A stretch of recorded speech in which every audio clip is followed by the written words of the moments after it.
Mummy ఏదో ఒక చేయమా. Woodward's పట్టు Pinky. Gripe water is not recommended medically. A doctor కూడా గ్రైప్ వాటర్ని ప్రిస్క్రైబ్ చేయరు.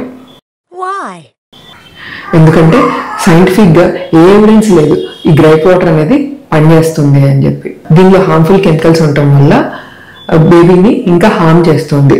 దీనిలో ఆల్కహాల్, షుగర్, సోడియం బైకార్బోనేట్, కొన్ని ఎసెన్షియల్ ఆయిల్స్ అండ్ హర్బ్స్ ఉంటాయి.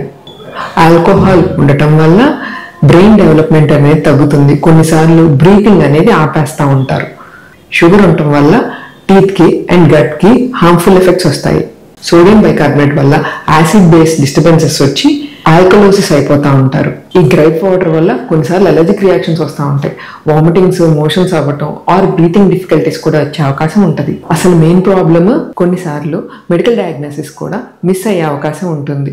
Like GR, infection and milk allergies. అందుకే పిల్లల డాక్టర్స్ ఈ గ్రైప్ వాటర్ని ఎవరు ప్రిస్క్రైబ్ చేయరు. మరి ఏం వాడాలి? ఎవ్రీ ఫీడ్ తర్వాత ఫ్రీక్వెంట్ బర్పింగ్ అనేది ఇస్తూ ఉండాలి. బర్పింగ్ అనేది ఇస్తూ ఉంటే ఎయిర్ అనేది పైకి కానీ కిందకి కానీ పాస్ అయ్యి కంఫర్ట్ వస్తుంది.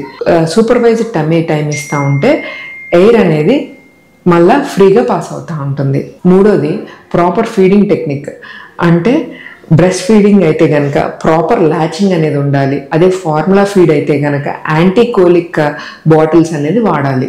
కొన్నిసార్లు చిట్కా ఏంటంటే ఒక క్లాత్ని గోరువెచ్చని నీళ్ళతో తడిపి పొట్ట మీద పెట్టి ఇలా లైట్ మసాజ్ చేస్తూ ఉంటే దెన్ ఎయిర్ అనేది పైకి కానీ కిందకి కానీ పాస్ అయ్యి ఫ్రీగా ఉంటారు బేబీస్.